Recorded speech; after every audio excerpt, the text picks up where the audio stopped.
ನೀವುಗಳೇನಾದ್ರೂ ಈ gold crash ಆಗ್ತಿದೆ ಅಂತ ಹೇಳ್ಬಿಟ್ಟು ಜ್ಯುವೆಲರಿ ಶಾಪ್ಗೆ ಹೋಗ್ಬಿಟ್ಟು ಗೋಲ್ಡ್ನ ತಗೋಬೇಕು ಅಂತ ಏನಾದರೂ ಪ್ಲಾನ್ ಮಾಡ್ಕೊಂಡಿದ್ರೆ ಈ ವಿಡಿಯೋನ ಕೊನೆ ತನಕ ನೋಡಿ, ನಿಮ್ಗೆ ಅರ್ಥ ಆಗುತ್ತೆ ಗೋಲ್ಡ್ನ ಇವಾಗಲೇ ತಗೋಬೇಕಾ ಅಥವಾ ಆಲ್ರೆಡಿ ನೀವು ಗೋಲ್ಡ್ ತಗೊಂಡಿದ್ರೆ ಏನಾಗುತ್ತೆ, ಆಲ್ರೆಡಿ ಗೋಲ್ಡ್ ತಗೊಂಡಿಲ್ಲ ನಾವು ನೆಕ್ಸ್ಟ್ ಯಾವಾಗ ತಗೋಬೇಕು, ಪ್ರೈಸ್ ಇನ್ನು ಎಷ್ಟು ಕೆಳಗೆ ಬೀಳುತ್ತೆ. ಮಾರ್ಕೆಟ್ ಕ್ರಾಶ್ ಆಗಿದೆ ಒಂದ್ ಕಡೆ, ಗೋಲ್ಡ್ ಪ್ರೈಸ್ ಕೆಳಗಡೆ ಬೀಳ್ತಾನೆ ಹೋಗ್ತಿದೆ ಡೇ ಬೈ ಡೇ. ಈ ಗೋಲ್ಡ್ ಪ್ರೈಸ್ ಕೆಳಗೆ ಬೀಳೋದಕ್ಕೆ ಕಾರಣ ಆದ್ರೂ ಏನು?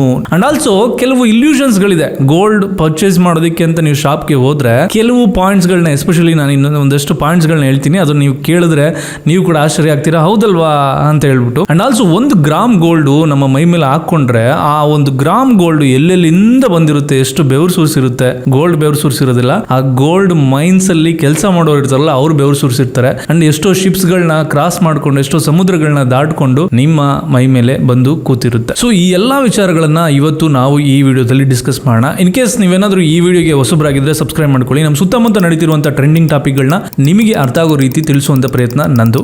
So let's get into the great gold crash. First, ಈ ಗೋಲ್ಡ್ ರೇಟ್ ಕಮ್ಮಿ ಆಗೋದಕ್ಕೆ ಕಾರಣ ಆದ್ರೂ ಏನು? ನಿಮ್ಗೆ ಈಗ ಸ್ಟ್ರೈಟ್ ಆಫ್ ಹಾರ್ಮೋಸ್ ಅಲ್ಲಿ ಅವರು ಬಂದ್ ಮಾಡಿರೋದ್ರಿಂದ, ಇರಾನ್ ಇಸ್ರೇಲ್ US ಮಧ್ಯೆ ನಡೀತಿರುವಂತಹ ವಾರ್ ಇಂದ ಬಂದ್ ಮಾಡಿರೋದ್ರಿಂದ 20% ಆಫ್ ದ ಹೋಲ್ ವರ್ಲ್ಡ್ ಗೆ ಏನ್ ಸಪ್ಲೈ ಆಗ್ತಿತ್ತು ಕ್ರೂಡ್ ಆಯಿಲ್, ಅದಕ್ಕೆ ಈಗ ಪ್ರಾಬ್ಲಮ್ ಆಗಿದೆ, ಶಾರ್ಟೇಜ್ ಆಗಿದೆ. ಅದೇ ಕಾರಣಕ್ಕೆ ಇವಾಗ ಏನಾಗಿದೆ, 1 barrel crude oil price almost $114 ಗೆ ರೀಚ್ ಆಗಿದೆ. ಅದೇ ಕಾರಣಕ್ಕೆ ಏನಾಗಿದೆ, ಟ್ರಾನ್ಸ್ಪೋರ್ಟೇಷನ್ ಕಾಸ್ಟ್ ಜಾಸ್ತಿ ಆಗಿದೆ. ಟ್ರಾನ್ಸ್ಪೋರ್ಟೇಷನ್ ಕಾಸ್ಟ್ ಜಾಸ್ತಿ ಆದ್ಮೇಲೆ ಏನಾಗುತ್ತೆ, ಇವಾಗ ಎಲ್ಲದ್ರ ಪ್ರೈಸ್ ಮೇಲೆ ಎಫೆಕ್ಟ್ ಬಿದ್ದಿದೆ. ಎಲ್ಲದ್ರ ಪ್ರೈಸ್ ಮೇಲೆ ಎಫೆಕ್ಟ್ ಬಿದ್ದಿರೋದ್ರಿಂದ ಏನಾಗುತ್ತೆ, this is called as inflation. ಇದನ್ನ ಬ್ಯಾಲೆನ್ಸ್ ಮಾಡೋದಕ್ಕೆ ಈ ದೊಡ್ಡ ದೊಡ್ಡ ಬ್ಯಾಂಕ್ಗಳು, ಈ RBI ಇಂಥ ಬ್ಯಾಂಕ್ಗಳೆಲ್ಲ ಏನ್ ಮಾಡ್ತಾರೆ ಅಂದ್ರೆ, ದೊಡ್ಡ ಇನ್ವೆಸ್ಟರ್ಸ್, ಈಗ ನಾನೊಬ್ಬ ಕರೋಡ್ಪತಿ, ನನ್ನ ಹತ್ರ ಸಿಕ್ಕಾಪಟ್ಟೆ ದುಡ್ಡು ಇದೆ, ಗೋಲ್ಡ್ ಇದೆ, ಎಲ್ಲ ಇದೆ. ನನ್ನ ಹತ್ರ ಇರುವಂತ ದುಡ್ಡು ಮತ್ತೆ ಗೋಲ್ಡ್ಗೆ Reserve Bank of India investors ಗಳಿಗೆ ಒಂದು ಬೆಸ್ಟ್ ಆಫರ್ ಕೊಡುತ್ತೆ. ಏನ್ ಆಫರ್ ಕೊಡುತ್ತೆ ಅಂದ್ರೆ, ನೀವುಗಳೇನಾದ್ರೂ ಗವರ್ನಮೆಂಟ್ ಬಾಂಡ್ಸ್ ಮೇಲೆ ಅಥವಾ ಕ್ಯಾಶ್ ನ ಏನಾದ್ರೂ ಇಂತಿಂತ ಬ್ಯಾಂಕ್ಗಳ ಮೇಲೆ ಡೆಪಾಸಿಟ್ ಮಾಡಿದ್ರೆ ನಿಮಗೆ ಇಂಟ್ರೆಸ್ಟ್ ಕೊಡ್ತೀವಿ. ಅಂದ್ರೆ ಇಂಟ್ರೆಸ್ಟ್ ರೇಟ್ ನ ಜಾಸ್ತಿ ಮಾಡುತ್ತೆ. ಇನ್ವೆಸ್ಟ್ಮೆಂಟ್ ಮಾಡೋರಿಗೆ ಇಂಟ್ರೆಸ್ಟ್ ರೇಟ್ ನ ಜಾಸ್ತಿ ಮಾಡುತ್ತೆ. ಅವಾಗ ಏನಾಗುತ್ತೆ, ಇನ್ವೆಸ್ಟ್ ಮಾಡೋರು ಏನ್ ಮಾಡ್ತಾರೆ, ದುಡ್ಡನ್ನ ಇಂತಿಂತ ಜಾಗಗಳಿಗೆಲ್ಲ ಇನ್ವೆಸ್ಟ್ ಮಾಡ್ತಾರೆ. ಅವಾಗ ಏನಾಗುತ್ತೆ, ದುಡ್ಡೆಲ್ಲ ಹೋಗ್ಬಿಟ್ಟು ರಿಸರ್ವ್ ಬ್ಯಾಂಕ್ ಆಫ್ ಇಂಡಿಯಾ ಹತ್ರ ಕೂತ್ಕೊಳ್ಳುತ್ತೆ. ಯಾಕೆ ಈ ತರ ಕೆಲಸನ ಮಾಡ್ತಾರೆ ಅಂದ್ರೆ, ಇನ್ಫ್ಲೇಷನ್ ನ ಬ್ಯಾಲೆನ್ಸ್ ಮಾಡಬೇಕು ಅಂದ್ರೆ ಈ ತರ ಒಂದು ದುಡ್ಡನ್ನ ಕಲೆಕ್ಟ್ ಮಾಡಲೇಬೇಕು, ಇಲ್ಲಾಂದ್ರೆ ಜನಗಳೆಲ್ಲ ಖರ್ಚನ್ನ ಮಾಡ್ಬಿಡ್ತಾರೆ ಅಂತ ಹೇಳ್ಬಿಟ್ಟು. ಇದು ಹೆಂಗೆ, ಅದಕ್ಕೂ ಇದಕ್ಕೂ ಏನ್ ಲಿಂಕ್ ಅಂತ ನೀವು ಕೇಳಿದ್ರೆ ಒಂದು ಸಿಂಪಲ್ ಎಕ್ಸಾಂಪಲ್ ಕೊಟ್ಟು ನಿಮ್ಗೆ ಅಂಡರ್ಸ್ಟ್ಯಾಂಡ್ ಮಾಡಿಸ್ತೇನೆ. ಈ ವಾರ್ ನಡೆಯೋದಕ್ಕೂ ಮುಂಚೆ ನೀವು 1 kg ಟೊಮೊಟೋನ $20 ಕೊಟ್ಟು ತಗೊಂತಾ ಇರ್ತೀರಾ. ಅದಾದ ನಂತರ, ವಾರ್ ಎಲ್ಲ ಆದ ನಂತರ ಈ ಟೊಮೊಟೊ ಸಪ್ಲೈ ಏನಾಗುತ್ತೆ, ಕಟ್ ಡೌನ್ ಆಗುತ್ತೆ. ಯಾಕೆ ಕಟ್ ಡೌನ್ ಆಗುತ್ತೆ? ಟ್ರಾನ್ಸ್ಪೋರ್ಟೇಷನ್ ಕಟ್ ಡೌನ್ ಆಗುತ್ತೆ. ಟ್ರಾನ್ಸ್ಪೋರ್ಟೇಷನ್ ಯಾಕೆ ಕಟ್ ಡೌನ್ ಆಗುತ್ತೆ? ಕ್ರೂಡ್ ಆಯಿಲ್ ಪ್ರಾಬ್ಲಮ್ ಆಗಿರೋದ್ರಿಂದ. ಈಗ ನೀವು ಹೋಗ್ತೀರಾ, ಅಂಗಡಿಗೆ ಹೋದಾಗ ಟೊಮೊಟೋನ ಪರ್ಚೇಸ್ ಮಾಡೋಕೆ ಹೋಗ್ತೀರಾ, ಅಲ್ಲಿರೋದು 1 kg ಟೊಮೊಟೊ. ನಿಮ್ ತರನೇ ಒಂದು 20-30 ಜನ ಹೋಗ್ತಾರೆ ಅಟ್ ಎ ಟೈಮ್ ಟೊಮೊಟೋನ ಪರ್ಚೇಸ್ ಮಾಡೋದಕ್ಕೆ. ಅವಾಗ ಈ ಒಂದು ಕಂಡೀಷನ್ ನೋಡ್ಕೊಂಡು ಏನ್ ಮಾಡ್ತಾನೆ ಸೆಲ್ಲರು, ಆ $20 kg ಇರುವಂತ ಟೊಮೊಟೋನ ಏನ್ ಮಾಡ್ತಾನೆ, $200 ಅಂತಾನೆ, $300 ಅಂತಾನೆ, $400 ಅಂತಾನೆ, $500 ಅಂತಾನೆ. ಸೊ ಅವಾಗ ಏನಾಗುತ್ತೆ, ದುಡ್ಡಿಗೆ ಬೆಲೆ ಹೋಗ್ಬಿಡುತ್ತೆ. ಎಲ್ಲರ ಹತ್ರ ದುಡ್ಡಿದೆ, ಆದ್ರೆ ವಸ್ತು ಕಮ್ಮಿ ಇದೆ, ಅದರ ಬೆಲೆ ಜಾಸ್ತಿ ಆಗೋಗುತ್ತೆ. ಅವಾಗ ಏನಾಗುತ್ತೆ, ದುಡ್ಡಿಗೆ ವ್ಯಾಲ್ಯೂಯೇಷನ್ ಕಮ್ಮಿ ಆಗ್ಬಿಡುತ್ತೆ ಅನ್ನೋ ಒಂದು ಕಾರಣಕ್ಕೆ ಆ ದುಡ್ಡನ್ನ ಜಾಸ್ತಿ ಖರ್ಚು ಮಾಡ್ಬಿಡ್ತಾರೆ ಜನಗಳು ಅನ್ನೋ ಒಂದು ಕಾರಣಕ್ಕೆ ಇವ್ರೇನ್ ಮಾಡ್ತಾರೆ, ರಿಸರ್ವ್ ಬ್ಯಾಂಕ್ ಆಫ್ ಇಂಡಿಯಾ ಆ ದುಡ್ಡನ್ನ ಕಲೆಕ್ಟ್ ಮಾಡ್ಕೊಂಡು ಇಟ್ಕೊಳ್ಳುತ್ತೆ. ಇಂತಹ ಸಮಯದಲ್ಲಿ ಅರ್ಥ ಆಯ್ತು ಅಂತ ಅನ್ಕೊಂಡಿರ್ತೇನೆ. ಸೊ ನೆಕ್ಸ್ಟ್ ಸೆಗ್ಮೆಂಟ್, ಇವಾಗ ಗೋಲ್ಡ್ ನ ಪರ್ಚೇಸ್ ಮಾಡೋದಕ್ಕೆ ರೈಟ್ ಟೈಮ್ ಯಾವುದು, ಇವಾಗ ಮಾಡ್ಬೇಕಾ, ಇನ್ನು ಕಮ್ಮಿ ಹೋಗುತ್ತಾ, ಆಲ್ರೆಡಿ ನಾನು ಮಾಡ್ಬಿಟ್ಟಿದ್ದೀನಿ, ನೆಕ್ಸ್ಟ್ ಏನ್ ಮಾಡ್ಬೇಕು? ಒಬ್ರು ರಮ್ಯಾ ಅಂತ ಇದಾರೆ. ರಮ್ಯಾಗೆ ಗೋಲ್ಡ್ ಅಂದ್ರೆ ಪಂಚಪ್ರಾಣ. ಒಂದು ಮಿಡಲ್ ಕ್ಲಾಸ್ ಪರ್ಸನ್ ಅಂತ ಅನ್ಕೊಳ್ಳಿ. ಅವ್ರೇನ್ ಅನ್ಕೊಂತಾರೆ, ಗೋಲ್ಡ್ ಪ್ರೈಸ್ ಮೊದಲು 15,000 ಹೋಗಿತ್ತು, ಇವಾಗ 13,000 ಬಂದ್ಬಿಟ್ಟಿದೆ, ನಾನು ಇವಾಗ ಪರ್ಚೇಸ್ ಮಾಡೋಣ ಅಂತ ಹೇಳ್ಕೊಂಡು ಅವ್ರ ಹತ್ರ ಬರೋ ದುಡ್ಡೆಲ್ಲ ತಗೊಂಡೋಗ್ಬಿಟ್ಟು ಗೋಲ್ಡ್ ಮೇಲೆ ಹಾಕಿದ್ರೆ ಅದು ಸರಿನಾ ತಪ್ಪು. ನಿಮ್ಮ ಹತ್ರ ಇರೋ ದುಡ್ಡೆಲ್ಲಾನು ತಗೊಂಡೋಗಿ ಗೋಲ್ಡ್ ಮೇಲೆ ಹಾಕೋದು ದೊಡ್ಡ ತಪ್ಪು. ಯಾಕಂತಂದ್ರೆ ಮುಂದಿನ ದಿನಗಳಲ್ಲಿ ನಿಮಗೆ ದುಡ್ಡಿನ ಅವಶ್ಯಕತೆ ಇರಬಹುದು. ಅವಾಗ ನೀವು ಗೋಲ್ಡ್ ನ ಸೆಲ್ ಮಾಡಬೇಕು ಅಂತ ಹೋದ್ರೆ ಆ ಟೈಮಲ್ಲಿ ಗೋಲ್ಡ್ ವ್ಯಾಲ್ಯೂ ಕೆಳಗೆ ಬಿದ್ದಿರಬಹುದು ಅಥವಾ ಮೇಲ್ ಹೋಗಿರ್ಬೋದು. ಅದನ್ನ ಪ್ರಿಡಿಕ್ಟ್ ಮಾಡೋಕೆ ಆಗೋದಿಲ್ಲ. ಈ ಗೋಲ್ಡ್ ಪರ್ಚೇಸ್ ಅನ್ನೋದು ಯಾವ ರೀತಿ ಅಂತಂದ್ರೆ T20 ಮ್ಯಾಚ್ ತರ ಅಲ್ಲ, ಇದು ಟೆಸ್ಟ್ ಮ್ಯಾಚ್ ತರ. It's a very long term. ನೀವು ಅಬ್ಸರ್ವ್ ಮಾಡಿ, ನೀವು ಗೋಲ್ಡ್ ಮೇಲೆ ಯಾವಾಗಲೇ ಇನ್ವೆಸ್ಟ್ ಮಾಡಿದ್ರು ಅದರಿಂದ ನಿಮಗೆ ಲಾಸ್ ಅಂತ ಆಗಿರೋದು ತುಂಬಾನೇ ಕಮ್ಮಿ, ಇನ್ನ ಲಾಂಗ್ ಟರ್ಮ್ ನೀವು ಯೋಚನೆ ಮಾಡಿದಾಗ. ಬಟ್ ಇವಾಗ ಏನಾಗಿದೆ, ಪ್ರೈಸ್ ಕೆಳಗೆ ಹೋಗ್ತಾನೆ ಇದೆ. 15,000 ಇದ್ದಿದ್ದು ಈಗ $13,100 ಇದೆ ನಾನು ರೆಕಾರ್ಡ್ ಮಾಡುವಂತ ಸಮಯಕ್ಕೆ. Gold is one of the best investment. ಆದ್ರೆ ಅದರ ಪ್ರೈಸ್ ಅನ್ನೋದು ತುಂಬಾ ಸಡನ್ ಆಗಿ ಮೇಲೆ ಹೋಗಲ್ಲ, ತುಂಬಾ ಸಡನ್ ಆಗಿ ಕೆಳಗೆ ಬರಲ್ಲ, ಸ್ಲೋಗೆ ಅದು ಚೇಂಜಸ್ ಆಗೋದು. Over a period of time ನೀವು ಮಾಡಿರುವಂತ ಇನ್ವೆಸ್ಟ್ಮೆಂಟ್ ನಿಮಗೆ ಅದು ಲಾಭನ ತಂದುಕೊಡ್ಬಹುದು. ಅಂಡ್ ಇವಾಗ ಪರ್ಚೇಸ್ ಮಾಡೋದಕ್ಕೆ ರೈಟ್ ಟೈಮಾ ಇಲ್ವಾ ಅಂತ ನೀವು ಕೇಳೋದಾದ್ರೆ, ಎಸ್, ಬಟ್ ವೈಟ್ ಹಂಗಂತ ಹೋಗ್ಬಿಟ್ಟು ಪರ್ಚೇಸ್ ಮಾಡೋಕೆ ಹೋಗ್ಬಿಡಿ ಎಲ್ಲನೂ.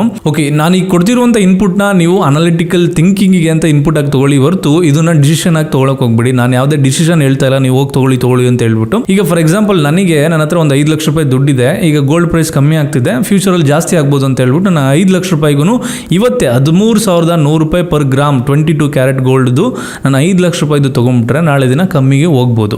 ಅವಾಗ ಏನಾಗುತ್ತೆ, ಇಟ್ಸ್ ಅ ಬ್ಯಾಡ್ ಇನ್ವೆಸ್ಟ್ಮೆಂಟ್. ಅಂದರೆ ಪ್ಲಾನಿಂಗ್ ತಪ್ಪಾಗಿತ್ತು ಅಂತ ಅನಿಸುತ್ತೆ. ಸಡನ್ನಾಗಿ ಅಂತೂ ರೈಸ್ ಆಗಲ್ಲ, ರೈಸು ಆಗ್ಬೋದು, ಕಮ್ಮಿನೂ ಆಗ್ಬೋದು. ಬಟ್ ಬೆಸ್ಟ್ ಚಾಯ್ಸ್ ಏನಾಗ್ಬೋದು ಅಂತಂದರೆ SIP ಫಾರ್ಮೆಟಲ್ಲಿ ನಾನು ಪರ್ಚೇಸ್ ಮಾಡಿದ್ರೆ, ಇವಾಗ ನಾನು 1 ಲಕ್ಷ ರೂಪಾಯಿಗೆ ಪರ್ಚೇಸ್ ಮಾಡ್ತೀನಿ, ನಾಳೆ ದಿನ ಏನಾದರೂ ಕಮ್ಮಿಗೆ ಹೋದರೆ ಅಂದರೆ 13,100ರಿಂದ ಸಪೋಸ್ 12,500 ಹೋಯ್ತು ಅಂದರೆ ಅವಾಗ ನಾನೇನು ಮಾಡ್ತೀನಿ, ಆ 1 ಲಕ್ಷಕ್ಕಿಂತ ಜಾಸ್ತಿಗೆ ಪರ್ಚೇಸ್ ಮಾಡ್ತೀನಿ, 2 ಲಕ್ಷ ರೂಪಾಯಿಗೆ ಪರ್ಚೇಸ್ ಮಾಡ್ತೀನಿ.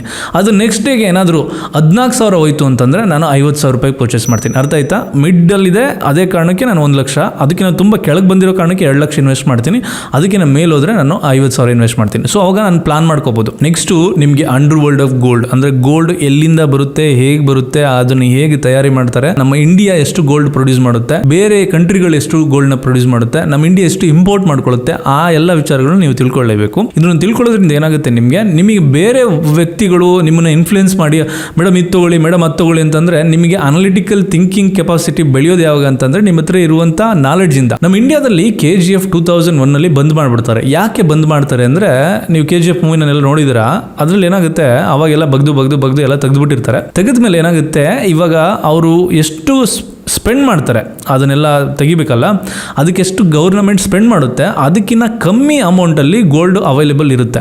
ಅದೇ ಕಾರಣಕ್ಕೆ it's a very last process ಅಂತ ಅನಿಸುತ್ತೆ. ಅದಕ್ಕೆ KGFನ ಅಲ್ಲಿ ಬಂದ್ ಮಾಡಿಬಿಡ್ತಾರೆ. ಅಂಡ್ ನಮ್ಮ ಇಂಡಿಯಾಗೆ ಮೆಜಾರಿಟಿ ಆಫ್ ದ ಗೋಲ್ಡ್ ಎಲ್ಲಿಂದ ಹೋಗ್ತಿದೆ ಅಂದರೆ ನಮ್ಮ ಕರ್ನಾಟಕದ ರಾಯಚೂರು ಡಿಸ್ಟ್ರಿಕ್ಟ್ನ ಹಟ್ಟಿಯಿಂದ ಹೋಗ್ತಾ ಇದೆ. ಪ್ರತಿ ವರ್ಷ ಇಂಡಿಯಾದಲ್ಲಿ ಉತ್ಪಾದನೆ ಆಗ್ತಿರುವಂಥ ಅಂದರೆ ಸಿಗ್ತಿರುವಂಥ ಗೋಲ್ಡ್ ಟೋಟಲ್ ಮೊತ್ತ ಬಂದು ಸುಮಾರು 1.89 tons, approximately 2 tons. And India import ಮಾಡ್ಕೊತಾ ಇರೋದು ಟೋಟಲ್ 800ರಿಂದ 900 ಟನ್ಸ್ ಆಫ್ ಗೋಲ್ಡ್ನ ಇಂಪೋರ್ಟ್ ಮಾಡ್ಕೊತಾ ಇದೆ. ಅಂಡ್ ತುಂಬಾ ಜನಕ್ಕೆ ಒಂದು ತಪ್ಪು ಕಲ್ಪನೆ ಇದೆ, ಗೋಲ್ಡ್ ಬಂದು ಮಿಡಲ್ ಈಸ್ಟ್ ಇಂದ ಜಾಸ್ತಿ ಬರ್ತಿದೆ, ಆಫ್ರಿಕನ್ ಕಂಟ್ರೀಸ್ ಇಂದ ಜಾಸ್ತಿ ಬರ್ತಿದೆ ಅಂತ ಹೇಳ್ಬಿಟ್ಟು. ಇದಕ್ಕೆ ಮುಂಚೆ ನನಗೂ ಕೂಡ ಸ್ವಲ್ಪ ಅದೇ ಡೌಟ್ ಇತ್ತು, ಎಲ್ಲಿಂದ ಜಾಸ್ತಿ ಬರ್ತಿದೆ, ಎಲ್ಲಿ ಜಾಸ್ತಿ ಸಿಗ್ತಿದೆ ಗೋಲ್ಡ್ ಮೈನ್ಸ್ ಎಲ್ಲ ಅಂತ ಚೆಕ್ ಮಾಡಿದಾಗ ಚೈನಾ ಇಸ್ ದ ನಂಬರ್ 1, ಅದಾದ್ಮೇಲೆ ಆಸ್ಟ್ರೇಲಿಯಾ ಅಂತ ಇದೆ, ಅದಾದ ನಂತರ ರಷ್ಯಾ ಇದೆ. ಸೊ ಈ 3 ಕಂಟ್ರೀಸ್ ಅಲ್ಲಿ ಹೈಯೆಸ್ಟ್ ಗೋಲ್ಡ್ ಮೈನ್ಸ್ ಗಳು ಇರೋದು ಅಂಡ್ ಗೋಲ್ಡ್ ಉತ್ಪಾದನೆಯನ್ನು ಮಾಡ್ತಿರೋದು ಈ 3 ಕಂಟ್ರಿಗಳಂತ ಇದೆ. ಅದೇ ಕಾರಣಕ್ಕೆ ಚೈನಾ ತಮ್ಮ ದುಡ್ಡನ್ನ ಜಾಸ್ತಿ ಸ್ಟೋರೇಜ್ ಇಟ್ಟಿಲ್ಲಂತೆ, ಅದು ಎಕನಾಮಿಕ್ ಸ್ಟ್ರಾಂಗ್ ಮಾಡೋದಕ್ಕೆ ಗೋಲ್ಡ್ ನ ಜಾಸ್ತಿ ಸ್ಟೋರೇಜ್ ಮಾಡಿ ಇಟ್ಟಿದೆಯಂತೆ. ಈಗ ಗೋಲ್ಡ್ ಅಲ್ಲಿ ಏನಾದ್ರು ಇನ್ಫ್ಲೇಷನ್ ಆಯ್ತು ಅಂದ್ರೆ, ಗೋಲ್ಡ್ ವೇರಿಯೇಷನ್ ಏನಾದ್ರು ಆಯ್ತು ಅಂದ್ರೆ ಅದಕ್ಕೆ ಪ್ರಾಬಬ್ಲಿ ಇಂಡೈರೆಕ್ಟ್ಲಿ ಚೈನಾ ಕೂಡ ಏನಾದ್ರು ಒಂದು ಮಾಡಿರೋದಕ್ಕೆ ಸಾಧ್ಯ ಇದೆ. ಬಟ್ ಇವಾಗ ಕಣ್ಣಿಗೆ ಕಾಣ್ತಾ ಇರೋದು ನಮಗೆ ಮಿಡಲ್ ಈಸ್ಟ್, ಅಲ್ಲಿ ಕ್ರೂಡ್ ಆಯಿಲ್, ಟ್ರಾನ್ಸ್ಪೋರ್ಟ್ ಇದು ಅಂತ ಕ್ಲಿಯರ್ ಆಗಿ ಎಲ್ರಿಗೂ ಅರ್ಥ ಆಗ್ತಿದೆ. ಓಕೆ, ಇಂಥ ಗೋಲ್ಡ್ ಮೈನ್ಸ್ ಗಳಲ್ಲಿ ಇವಾಗ ಗೋಲ್ಡ್ ಏನೋ ತೆಗೆದ್ಬಿಟ್ರು ಅಂದ್ರೆ ಅಲ್ಲಿ ಸಿಗ್ತಿರುವಂತ ಸಣ್ಣ ಗೋಲ್ಡ್ ಪಾರ್ಟಿಕಲ್ಸ್ ಎಲ್ಲ ಸಿಗುತ್ತೆ. ಗೋಲ್ಡ್ ಪಾರ್ಟಿಕಲ್ಸ್ನೆಲ್ಲ ತಗೊಂಡು ಹೋಗ್ಬಿಟ್ಟು ನಮಗೆ ಈ ಚಿನ್ನದ ಬಳೆ, ಚಿನ್ನದ ಸರ ಇದನ್ನೆಲ್ಲ ಹೇಗೆ ಮಾಡ್ತಾರೆ, ಅದ್ರ ಪ್ರೊಸೆಸ್ ಹೇಗಿದೆ ಅಂತ ನಿಮ್ಗೆ ಗೊತ್ತಿಲ್ಲ ಅಂದ್ರೆ ಲೆಟ್ ಮಿ ಟೆಲ್ ಯು. ಈಗ ಚಿನ್ನದ ಪಾರ್ಟಿಕಲ್ಸ್ ಗಳೆಲ್ಲ ಸಿಗುತ್ತೆ ಗೋಲ್ಡ್ ಮೈನ್ಸ್ ಇಂದ ಸಪರೇಟ್ ಮಾಡ್ಕೊಂಡು ಹೋಗಿ ಅವ್ರು ಏನ್ ಮಾಡ್ತಾರೆ, ಅದನ್ನ ಕಾಯಿಸಿ ಅದನ್ನ ಒಂದು ಲಿಕ್ವಿಡ್ ರೂಪದಲ್ಲಿ ತರಿಸಿ ಅದನ್ನ ಏನ್ ಮಾಡ್ತಾರೆ, ಒಂದು ಶೇಪ್ ಕೊಡ್ತಾರೆ. ಆ ಶೇಪ್ ಕೊಟ್ಟಂತ ಚಿನ್ನ ಬಂದು 24 ಕ್ಯಾರೆಟ್ ಆಗಿರುತ್ತೆ. ಆ 24 ಕ್ಯಾರೆಟ್ ತುಂಬಾ ಬ್ರಿಟಲ್ ಅಂದ್ರೆ ಬ್ರೇಕ್ ಆಗುತ್ತೆ, ನೀವು ಕೈಯಲ್ಲೇ ಗುದ್ದಿ ಅದನ್ನ ಬ್ರೇಕ್ ಮಾಡ್ಬಿಡ್ಬೋದು. ಅದೇ ಕಾರಣಕ್ಕೆ ಏನ್ ಮಾಡ್ತಾರೆ, ಅದು ಡೌನ್ ಗ್ರೇಡ್ ಮಾಡ್ತಾರೆ. 22 ಕ್ಯಾರೆಟ್, 18 ಕ್ಯಾರೆಟ್ ಆ ತರ ಎಲ್ಲ ಡೌನ್ ಗ್ರೇಡ್ ಮಾಡಿ ಆ 22 ಕ್ಯಾರೆಟ್ ಏನಿರುತ್ತೆ ಸ್ಟ್ರಾಂಗ್ ಇರುತ್ತೆ, ಅದಕ್ಕೊಂದು ಶೇಪ್ ಕೊಡ್ಬೋದು. ಆದ್ರೆ 24 ಕ್ಯಾರೆಟ್ ಏನಾಗುತ್ತೆ, ತುಂಬಾ ಹಾರ್ಡ್ ಇರೋದಿಲ್ಲ, ಸಾಫ್ಟ್ ಇರುತ್ತೆ ಆ ಚಿನ್ನ. ಅದೇ ಕಾರಣಕ್ಕೆ ಅದನ್ನ ಪ್ರೋಸೆಸ್ ಮಾಡ್ತಾರೆ. ಈ 24 ಕ್ಯಾರೆಟ್ ನ 22 ಕ್ಯಾರೆಟ್ ಆಗಿ ಅಥವಾ 18 ಕ್ಯಾರೆಟ್ ಆಗಿ ಹೇಗೆ ಮಾಡ್ತಾರೆ ಅಂತ ಗೊತ್ತಾ? ಅದನ್ನ ಏನ್ ಮಾಡ್ತಾರೆ ಅಂದ್ರೆ 24 ಕ್ಯಾರೆಟ್ ಗೋಲ್ಡ್ ನ 1064 ಡಿಗ್ರಿ ಸೆಲ್ಸಿಯಸ್ ಅಲ್ಲಿ ಕಾಯಿಸಿ ಅದನ್ನ ಲಿಕ್ವಿಫೈ ಮಾಡಿ ಅದ್ರ ಜೊತೆಗೆ ಅಲಾಯ್ನ ಮಿಕ್ಸ್ ಮಾಡ್ತಾರೆ. ಅಲಾಯಲ್ಲಿ ಸಿಲ್ವರ್ ಆಗಿರ್ಬೋದು, ಕಾಪರ್ ಆಗಿರ್ಬೋದು, ಜಿಂಕ್ ಆಗಿರ್ಬೋದು, ಅದಕ್ಕೆ ತಕ್ಕಂತೆ ಮಿಶ್ರಣವನ್ನು ಮಾಡಿ ಅದಾದ ನಂತರ 22 ಕ್ಯಾರೆಟ್ 18 ಕ್ಯಾರೆಟ್ ಗೋಲ್ಡ್ ಆಗಿ ಪರಿವರ್ತನೆ ಮಾಡ್ತಾರೆ. ಇದನ್ನ ಮಾಡಿದ ನಂತರ ಅದು ಅವ್ರಿಗೆ ತಕ್ಕಂತೆ ಅದನ್ನು ಮತ್ತೆ ಲಿಕ್ವಿಡ್ ಮಾಡಿಕೊಂಡು ಶೇಪ್ಗಳು ಕೊಟ್ಕೊಂಡು ಒಂದಷ್ಟು ಮಿಷಿನ್ಸ್ಗಳಿಗೆಲ್ಲ ಇನ್ಪುಟ್ ಕೊಟ್ಟು ಅದನ್ನ ಶೇಪ್ ಮಾಡಿಕೊಂಡು ನಿಮಗೆ ಬಳೆ ಬೇಕಂದ್ರೆ ಬಳೆ, ಸರ ಈ ಥರ ಎಲ್ಲ ಮಾಡ್ಕೊತಾರೆ. ಇವಾಗ ನೀವು ಜ್ಯುವೆಲರಿ ಶಾಪಲ್ಲಿ ಕೆಲವು ವಿಚಾರಗಳನ್ನ ನಿಮಗೆ ಹೇಳಿರೋದಿಲ್ಲ. ಪರ್ಚೇಸ್ ಮಾಡೋದಕ್ಕೆ ಅಂತ ನೀವು ಜ್ಯುವೆಲರಿ ಶಾಪ್ಗೆ ಹೋಗ್ತೀರಾ, ಹೋದ ನಂತರ ಈಗ ಸಪೋಸ್ ಒಂದು 30 ಗ್ರಾಮ್ ಚಿನ್ನವನ್ನು ಪರ್ಚೇಸ್ ಮಾಡ್ತೀರಾ. ಪರ್ಚೇಸ್ ಮಾಡಿದ್ಮೇಲೆ ನಿಮ್ಮ ಹತ್ರ ಅಷ್ಟೊಂದು ದುಡ್ಡು ಇರೋದಿಲ್ಲ, ಆ ಟೈಮಲ್ಲಿ ಸ್ವಲ್ಪ ಜಾಸ್ತಿ ಇರುತ್ತೆ ಗೋಲ್ಡ್ ಪ್ರೈಸು.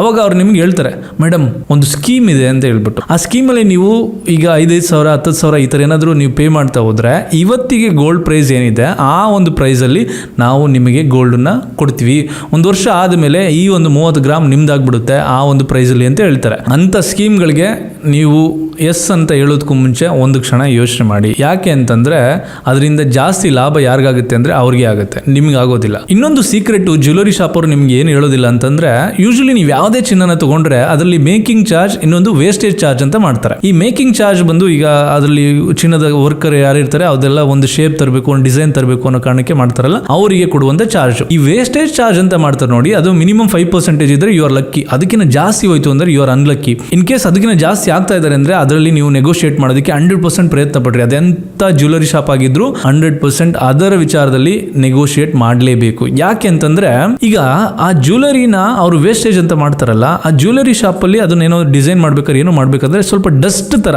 ಸಣ್ಣ ಸಣ್ಣ ಸಣ್ಣ ಸಣ್ಣ ಪಾರ್ಟಿಕಲ್ ವೇಸ್ಟ್ ಆಗುತ್ತೆ ಅಂತ ಅವರು ರೀಸನ್ ಕೊಡ್ತಾರಲ್ವಾ, ಅದನ್ನೆಲ್ಲ ಅವ್ರು ಸುಮ್ಮನೆ ಬಿಟ್ಬಿಡ್ತಾರ. ಅಲ್ಲಿ ಮೇಕಿಂಗ್ ಮಾಡುವಂಥ ಜಾಗದಲ್ಲಿ ಆ ವೇಸ್ಟ್ ಆಗಿರುವಂಥ ಸಣ್ಣ ಸಣ್ಣ ಸಣ್ಣ ಸಣ್ಣ ಪಾರ್ಟಿಗಳನ್ನೂ ಕೂಡ ಕಲೆಕ್ಟ್ ಮಾಡಿಕೊಂಡು ಮತ್ತೆ ಅದನ್ನು ಮೆಲ್ಟ್ ಮಾಡಿ ಮತ್ತೆ ಅದನ್ನು ಚಿನ್ನವಾಗಿ ಕನ್ವರ್ಟ್ ಮಾಡಿಕೊಂಡು ಮತ್ತೆ ಅದನ್ನು ರೀಯೂಸ್ ಮಾಡ್ತಾರೆ. ಅದರಲ್ಲಿ ಪ್ರೊಬಬ್ಲಿ ಕ್ವಾಲಿಟಿ ಒಂದು ಸ್ವಲ್ಪ ಕಮ್ಮಿ ಆಗಿರ್ಬೋದು, ಆದರೆ ಕಂಪ್ಲೀಟ್ಲಿ 100% ವೇಸ್ಟ್ ಆಗುತ್ತೆ ಅನ್ನೋದು ಸುಳ್ಳು. ಆದರೆ ನಮ್ಮ ಮೇಲೆ ವೇಸ್ಟೇಜ್ ಚಾರ್ಜಸ್ನೆಲ್ಲ ಹಾಕ್ತಾರೆ. ಇನ್ನೊಂದು ಸೈಕಾಲಜಿಕಲ್ ಟ್ರಿಕ್ ಏನಿದೆ ಅಂದರೆ, ನೀವು ಯಾವುದೇ ಜ್ಯುವೆಲರಿ ಶಾಪ್ಗೆ ಹೋದ್ರೂ ಅಲ್ಲಿ ಎಲ್ಲಾದರೂ ಒಂದು ಕಡೆ ಕತ್ಲೆನ ನೀವು ನೋಡಿರ್ತೀರ, ಚಾನ್ಸೇ ಇಲ್ಲ. ಎಲ್ಲ ಕಡೆ ಪಳಪಳ ಅಂತ ಒಳೆಯುವಂಥ ಲೈಟ್ಗಳನ್ನ ಹಾಕಿರ್ತಾರೆ. ಯಾಕೆ ಅಂತಂದರೆ ಚಿನ್ನ ಒಬ್ಬರು ಮನಸ್ಸಿಗೆ ಇಷ್ಟ ಆಗೋದು ಯಾವಾಗ ಅಂತಂದರೆ ಆ ಒಂದು ಲೈಟಲ್ಲೇ. ಅದು ಕಲರ್ ಬರಲಿಕ್ಕೆ ಅಂತ ಹೇಳ್ಬಿಟ್ಟು ಪಾಲಿಶ್ ಎಲ್ಲ ಮಾಡಿರ್ತಾರೆ ಚಿನ್ನಕ್ಕೆ. ಸೊ ಅದು ಏನು ಮಾಡುತ್ತೆ, ಎಸ್ಪೆಷಲಿ ವುಮನ್ಸ್ನ ಅಟ್ರಾಕ್ಟ್ ಮಾಡುತ್ತೆ. ಜ್ಯುವೆಲರಿ, ಈ ಆರ್ನಮೆಂಟ್ಸ್ ಅನ್ನೋದು ನಮಗೆ ಒಂದು ಈ ರಾಜರ ವಂಶಗಳ ಕಾಲದಿಂದ ಏನಾಗ್ಬಿಟ್ಟಿದೆ, ಆ ಜ್ಯುವೆಲರಿನ ಹಾಕೊಳ್ಳೋದು, ರಾಜಮನೆತನ ಅಂತ ತೋರಿಸ್ಕೊಳ್ಳೋದು, ಅದೆಲ್ಲ ಏನು ಮಾಡಿದೆ, ರೆಪ್ರೆಸೆಂಟ್ ವುಮನ್ನ ಸ್ವಲ್ಪ ಬ್ಯೂಟಿಫೈ ಮಾಡೋದಕ್ಕೆ ರೆಪ್ರೆಸೆಂಟ್ ಮಾಡ್ಕೊಳ್ಳುವಂಥ ಆರ್ನಮೆಂಟ್ಸ್ ಆಗಿರೋ ಕಾರಣಕ್ಕೆ ಅದು ಇವತ್ತಿಗೂ ಅದು ಕ್ಯಾರಿ ಔಟ್ ಆಗ್ತಾ ಬರ್ತಿದೆ. ಆ್ಯಂಡ್ ಮೋಸ್ಟ್ ನಮ್ಮ ಸೌತ್ ಇಂಡಿಯಾದಲ್ಲೇ ಜಾಸ್ತಿ ಚಿನ್ನವನ್ನು ಖರೀದಿ ಮಾಡೋದು. ಒಂದು ಕಡೆ ಲೈಟ್ ಆಯ್ತಾ, ಇನ್ನೊಂದು ಕಡೆ ಜ್ಯುವೆಲರಿ ಶಾಪ್ಗೆ ನೀವು ಎಂಟ್ರಿ ಕೊಡಬೇಕಾದ್ರೆ ನಿಮಗೆ ನಮಸ್ಕಾರ ಅಂತ ಹೇಳ್ತಾರೆ, ಅಲ್ಲಿ ಕುತ್ಕೊಳ್ಳೋದಕ್ಕೆ ಚೇರ್ ಕೊಡ್ತಾರೆ, ಕುತ್ಕೊಂಡ ನಂತರ ನೀರು ಬೇಕಾ ಕಾಫಿ ಬೇಕಾ ಅಂತ ಹೇಳ್ತಾರೆ. ದಟ್ ಹಾಸ್ಪಿಟಾಲಿಟಿ, ನಿಮ್ಮ ಹತ್ರ ದುಡ್ಡು ಇರಲಿ ಇಲ್ಲದೆ ಹೋಗಲಿ, ನೀವು ಮಿಡಲ್ ಕ್ಲಾಸ್ ಆಗಲಿ ಲೋವರ್ ಕ್ಲಾಸ್ ಆಗಲಿ ಯಾವ ಕ್ಲಾಸ್ ಆದರೂ ಆಗಲಿ, ಇಟ್ ಡಸಂಟ್ ಮ್ಯಾಟರ್, ಅವರಿಗೆಲ್ಲರೂ ಒಬ್ಬರೇ. ಸೊ ಅಲ್ಲಿಗೆ ಹೋದಂಥ ಕಸ್ಟಮರ್ನ ಅವರಿಗೆ ಲಕ್ಸುರಿ ಫೀಲ್ ಕೊಡ್ತಾರೆ. ಹಾಸ್ಪಿಟಾಲಿಟಿ ಅನ್ನೋದು ತುಂಬಾ ಮ್ಯಾಟರ್ ಆಗುತ್ತೆ. ಅಂತ ಸರ್ವಿಸ್ ಕೊಡೋದ್ರಿಂದ ಏನಾಗುತ್ತೆ, ಅವಾಗೆ 5 ಸ್ಟಾರ್ ಫೀಲಿಂಗ್ ಬರುತ್ತೆ. ನಾನು ಯಾವುದೋ ಒಂದು 5 ಸ್ಟಾರ್ ಹೋಟ್ಲಿಗೆ ಬಂದೆ ಅಂತ, ಅವಾಗ ಅವ್ರ ಹತ್ರ ಇರಲಿ ಇಲ್ಲದೆ ಹೋಗಲಿ ಅವ್ರಿಗೆ ಇಷ್ಟ ಬಂದಂಥ ಒಂದಷ್ಟು ಜ್ಯುವೆಲರಿಗಳನ್ನ ಏನು ನೋಡ್ತಾರೆ ಅದನ್ನ ಪರ್ಚೇಸ್ ಮಾಡೋದಕ್ಕೆ ಪ್ರಯತ್ನ ಅಂತೂ ಪಟ್ಟೇ ಪಡ್ತಾರೆ. ಇದೆರಡು, ಈ ಲೈಟು ಮತ್ತೆ ನಿಮಗೆ ಕೊಡುವಂಥ ಹಾಸ್ಪಿಟಾಲಿಟಿ ಇದೆಯಲ್ಲ, ಇದೊಂದು ಸೈಕಾಲಜಿಕಲ್ ಫ್ಯಾಕ್ಟ್ ಇದು. ಈಗ ಚಿನ್ನದ ಪ್ರೈಸ್ ಕೆಳಗೆ ಬೀಳ್ತಿದೆ ಅಲ್ವಾ, ಮಾರ್ಕೆಟ್ ವಾಲಟೈಲ್ ಆಗಿದೆ, ತುಂಬಾ ಇನ್ಫ್ಲೇಷನ್ ಜಾಸ್ತಿ ಆಗ್ತಿದೆ, ಚಿನ್ನದ ಪ್ರೈಸ್ ಕೆಳಗೆ ಬೀಳ್ತಿದೆ ಅಲ್ವಾ. ಈಗ ಫಿನಾನ್ಷಿಯಲ್ ಗುರುಗಳು ಅಂತ ಇರ್ತಾರೆ, ಅವ್ರಗಳ ಕೈಲೂ ಕೂಡ ಎಷ್ಟು ಕೆಳಗೆ ಬೀಳುತ್ತೆ, ಎಷ್ಟು ಲೆವೆಲ್ಗೆ ಹೋಗುತ್ತೆ ಅಂತ ಪ್ರಿಡಿಕ್ಟ್ ಮಾಡೋದಕ್ಕೆ ಅಸಾಧ್ಯ. ಹೀಗಿರುವಂಥ ಸಮಯದಲ್ಲಿ ನಿಮ್ಮ ಹತ್ರ ಇರೋ ಬರೋ ದುಡ್ಡನ್ನೆಲ್ಲ ನೀವು ತೊಗೊಂಡೋಗಿ ಇನ್ವೆಸ್ಟ್ ಮಾಡೋದು, it's nothing but you are trying to catch a falling knife. ಅದು ನಿಮ್ಮ ಕೈ ಕುಯ್ಕೊಂಡು ಹೋಗ್ಬೋದು. ಅದೇ ಕಾರಣಕ್ಕೆ ಅನಾಲಿಟಿಕಲ್ ಸ್ಕಿಲ್ ಅನ್ನೋದು ತುಂಬಾ ಇಂಪಾರ್ಟೆಂಟ್. ಅದಿದ್ರೆ ನೀವು ಫಿನಾನ್ಷಿಯಲ್ ಮ್ಯಾನೇಜ್ಮೆಂಟ್ ಹೇಗೆ ಅನ್ನೋದನ್ನು ಕೂಡ ನೀವು ಕಲಿತೀರಾ. ಗೋಲ್ಡ್ ಪ್ರೈಸ್ ಕಮ್ಮಿ ಆಗೋದಕ್ಕೆ ಇನ್ನೊಂದು ರೀಸನ್ ಇದೆ. ಆ ರೀಸನ್ ನಾನು ಕೊನೆಯಲ್ಲಿ ಹೇಳೋಣ ಅಂತ ಕಾಯ್ತಾ ಇದ್ದೆ. So we are almost conclusion level ಅಲ್ಲಿ ಇದೀವಿ. ಆ ಗೋಲ್ಡ್ ಪ್ರೈಸ್ ಕಮ್ಮಿ ಆಗೋದಕ್ಕೆ ಇನ್ನೊಂದು ಮೇನ್ ಕಾರಣ ಏನಂದ್ರೆ, ಈಗ ಇನ್ಫ್ಲೇಷನ್ ಜಾಸ್ತಿ ಆಗಿದೆ, ದುಡ್ಡನ್ನೆಲ್ಲ ಕಲೆಕ್ಟ್ ಮಾಡಿ ಇಟ್ಕೋಬೇಕು RBI. ಅದೇ ಕಾರಣಕ್ಕೆ ಇಂಟ್ರೆಸ್ಟ್ ರೇಟ್ನ ಜಾಸ್ತಿ ಕೊಡ್ತಿದೆ ಡೆಪಾಸಿಟ್ ಮಾಡೋರಿಗೆ. ಅದೇ ಕಾರಣಕ್ಕೆ ದೊಡ್ಡ ದೊಡ್ಡ ಇನ್ವೆಸ್ಟರ್, ಕೋಟ್ಯಾಧಿಪತಿಗಳು, ನನ್ನಂಥವ್ರು, ಜಸ್ಟ್ ಕಿಡ್ಡಿಂಗ್, ಈಗ ಏನಾದರೂ ನಾವು ದುಡ್ಡನ್ನ ಅಲ್ಲಿಗೆ ಇನ್ವೆಸ್ಟ್ ಮಾಡಿದ್ರೆ ನನಗೆ ಇಂಟ್ರೆಸ್ಟ್ ರೇಟ್ ಜಾಸ್ತಿ ಸಿಗುತ್ತೆ. ಅದೇ ನನ್ನ ಹತ್ರ ಇರುವಂಥ ಚಿನ್ನವನ್ನು ನಾನು ಹಾಗೆ ಇಟ್ಟರೆ ರಿಸರ್ವ್ ಬ್ಯಾಂಕಲ್ಲಿ, ಅದಕ್ಕೆ ನನಗೇನು ದುಡ್ಡು ಸಿಗೋದಿಲ್ಲ, ಇಂಟ್ರೆಸ್ಟ್ ಏನು ಸಿಗೋದಿಲ್ಲ. ಅದೇ ಕಾರಣಕ್ಕೆ ನಾನೇನು ಮಾಡ್ತೀನಿ, ಅಲ್ಲಿರುವಂಥ ಚಿನ್ನ ಎಲ್ಲನ ನಾನು ಮಾರ್ಬಿಡ್ತೀನಿ. ಆ ಮಾರೋದಕ್ಕೆ ಅಂತ ಹೋದಾಗ ಏನಾಗುತ್ತೆ, ಸೆಲ್ಲರ್ಸ್ ಜಾಸ್ತಿ ಆಗ್ತಾರೆ. ಸೆಲ್ಲರ್ಸ್ ಯಾವಾಗ ಜಾಸ್ತಿ ಆಗ್ತಾರೋ ಅದರ ಪ್ರೈಸ್ ಕೆಳಗೆ ಬೀಳುತ್ತೆ. Hope you understand. ಇವತ್ತಿನ ಪ್ರಪಂಚದಲ್ಲಿ ಮನಿ ಈಸ್ ಎವ್ರಿಥಿಂಗ್ ಅನ್ನೋ ರೀತಿ ಆಗಿದೆ. But more than money there is something which is very very very very important, that is mental peace. So ನೆಮ್ಮದಿ ಅನ್ನೋದು ತುಂಬಾ ಇಂಪಾರ್ಟೆಂಟು. ದುಡ್ಡು ಇಂಪಾರ್ಟೆಂಟ್, ಮೋಸ್ಟ್ ಇಂಪಾರ್ಟೆಂಟ್ ದುಡ್ಡು ಕೂಡ. ಅದಕ್ಕಿಂತ ಮೋಸ್ಟ್ ಇಂಪಾರ್ಟೆಂಟ್ ಏನಂದರೆ ನೆಮ್ಮದಿ. ಓಕೆ, ನನ್ನ ಹತ್ರ ದುಡ್ಡು ಕಮ್ಮಿ ಇದೆ, ನೆಮ್ಮದಿ ಚೆನ್ನಾಗಿದೆ ಅಂದರೆ ಯು ಆರ್ ಲಕ್ಕಿ. ನಿನ್ನ ಹತ್ರ ದುಡ್ಡಿಲ್ಲ, ನೆಮ್ಮದಿನೂ ಇಲ್ಲ ಅಂದರೆ ಯು ಆರ್ ಮೋಸ್ಟ್ ಅನ್ಲಕ್ಕಿ. ನಿನ್ನ ಹತ್ರ ದುಡ್ಡಿದೆ, ಎಲ್ಲ ಇದೆ, ಆದರೆ ನೆಮ್ಮದಿ ಇಲ್ಲ ಅಂದರೆ you are also unlucky. So ಎಲ್ಲ ಇರುತ್ತೆ. ಲೈಫ್ ಅಂದ್ರೇ ಒಂದು ಲೆವೆಲ್ಗೆ ಬ್ಯಾಲೆನ್ಸ್ ಮಾಡಬೇಕು. ಸೊ ಫಿನಾನ್ಷಿಯಲ್ ಇಂಡಿಪೆಂಡೆಂಟ್ ಆಗಿ ಆದಷ್ಟು ಬೇಗ, it is very important. And ನಾನು ಎಷ್ಟೋ ವೀಡಿಯೋಸ್ಗಳನ್ನ ಮಾಡಿರ್ತೀನಿ, ಸ್ಕ್ಯಾಮರ್ಸ್ಗಳ ಕೈಲಿ ತಗ್ಲಾಕೋಬಿಡಿ ಅಂತ ಹೇಳ್ಬಿಟ್ಟು. ಸುಮಾರು ಜನ ಈ ಸ್ಕ್ಯಾಮರ್ಸ್ ಕೈಲಿ ಕೈಲಿ ತಗಲಾಕೊಂಡು ದುಡ್ಡನ್ನ ಕಳ್ಕೊಂತೀರಾ. ಎಸ್ಪೆಷಲಿ ಈಗೆಲ್ಲ ಜಾಬ್ ಸ್ಕ್ಯಾಮ್ ನಡೀತಿದೆ. ಒಂದ್ ಕಡೆ ನಿಮ್ಗೆ ಆನ್ಲೈನಲ್ಲಿ ಸ್ಕ್ಯಾಮ್ ಮಾಡ್ತಾರಲ್ಲ, ಈಗ ಜಾಬ್ ಸ್ಕ್ಯಾಮ್ ಬರ್ತಿದೆ. ಯಾಕೆ ಅಂತಂದ್ರೆ ಇವತ್ತಿನ ಪ್ರಪಂಚದಲ್ಲಿ ಸ್ಟೂಡೆಂಟ್ಸ್ಗಳು ಜಾಸ್ತಿ ಇದ್ದಾರೆ, ಜಾಬ್ಸ್ ಹುಡುಕೋರು ಜಾಸ್ತಿ ಇದ್ದಾರೆ. ಅದಕ್ಕೆ ಏನು ಮಾಡ್ತಾರೆ, ಅವ್ರಿಗೆ ಆಫರ್ ಕೊಡ್ತಾರೆ. ಸೊ ಅದನ್ನು ನೋಡೋಣ, ಯಾರಾದರೂ ಒಂದು ಸ್ಟಿಂಗ್ ಆಪರೇಷನ್ ಮಾಡೋದಕ್ಕೆ ಪ್ರಯತ್ನ ಪಡ್ತೀನಿ. ಒಂದು ಕಾಂಟ್ಯಾಕ್ಟ್ ಸಿಕ್ಕಿದೆ, ಲೆಟ್ಸ್ ಸಿ ಆ ವಿಡಿಯೋನ ಫ್ಯೂಚರಲ್ಲಿ ತರ್ತೀನಿ. Okay, over all conclusion of this video ಏನಂದ್ರೆ, ನೀವು ಪ್ಯಾನಿಕ್ ಮಾಡಲ್ ಹೋಗ್ಬಿಟ್ಟು ಚಿನ್ನನ ಖರೀದಿ ಮಾಡೋದು ತಪ್ಪು. ನೀವು ಅನಾಲಿಟಿಕಲ್ ಸ್ಕಿಲ್ ಅನ್ನೋದು ಇರಬೇಕು. ಯಾವುದೇ ಒಂದು ಇನ್ವೆಸ್ಟ್ಮೆಂಟ್ ಮಾಡ್ತಾ ಇದ್ದಾರೆ ಎಲ್ಲೇ ಒಂದು ಕಡೆ ಅಂತಂದ್ರೆ ಅನಾಲಿಟಿಕಲ್ ಸ್ಕಿಲ್ ಅನ್ನೋದು ತುಂಬಾ ಇಂಪಾರ್ಟೆಂಟ್. ಸೊ ಇನ್ ಕೇಸ್ ನಿಮಗೆ ಈ ವಿಡಿಯೋ ಇಷ್ಟ ಆಗಿದ್ರೆ ಲೈಕ್ ಮಾಡಿ. ಈ ಥರ ವೀಡಿಯೋಸ್ಗಳನ್ನ ನೀವು ನೋಡಬೇಕು ಅನ್ಸಿದ್ರೆ ಫಿನಾನ್ಷಿಯಲ್ ಬಗ್ಗೆ ನಾನು ಕೂಡ ತಿಳ್ಕೊಂಡು ಹೇಳ್ಬೇಕಾದ್ರೆ ಸ್ವಲ್ಪ ವೆರಿ ಇಂಟ್ರೆಸ್ಟಿಂಗ್ ಅನಿಸುತ್ತೆ ಇಂಥ ವಿಚಾರಗಳು. ಹೋಪ್ ಈ ವಿಡಿಯೋ ನಿಮಗೆ ಹೆಲ್ಪ್ ಆಯಿತು ಅಂತ ನಾನು ಅನ್ಕೊತೀನಿ. ನೆಕ್ಸ್ಟ್ ವಿಡಿಯೋದಲ್ಲಿ ಸಿಗೋಣ. ಅಲ್ಲಿವರೆಗೂ ಪೀಸ್.